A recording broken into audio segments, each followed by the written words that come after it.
Good morning, everyone. Today, Nana and I are starting our very first vegetable garden. I brought tomatoes, peppers, and lettuce. A nice little mix for our first garden. First, we clear out all this old grass. Can't plant anything with weeds in the way. This soil looks loose and ready now.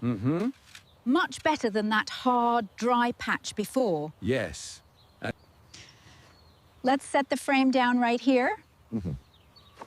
Now we have 3 neat little sections. I'll be honest, Nana.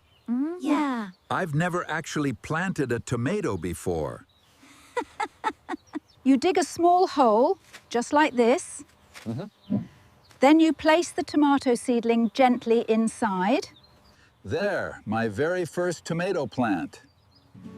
This isn't so hard after all. Now let's plant the peppers over here. They like a little more room to spread out. There we go, 2 peppers planted.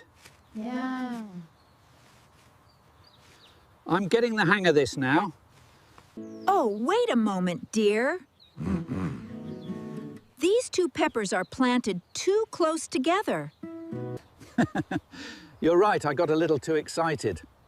Let's move this one a bit further down. For the lettuce, we use tiny seeds. Much smaller than the seedlings we just planted. Just scatter them lightly over the soil. No need to bury these ones too deep. Just a thin little blanket of soil. There, that should be enough cover. Time to water all 3 sections. The tomatoes, the peppers, and the lettuce. A little water for each section now. That should help everything settle in nicely. Tomatoes, peppers, and lettuce, all planted. Thanks for teaching me today, Nana.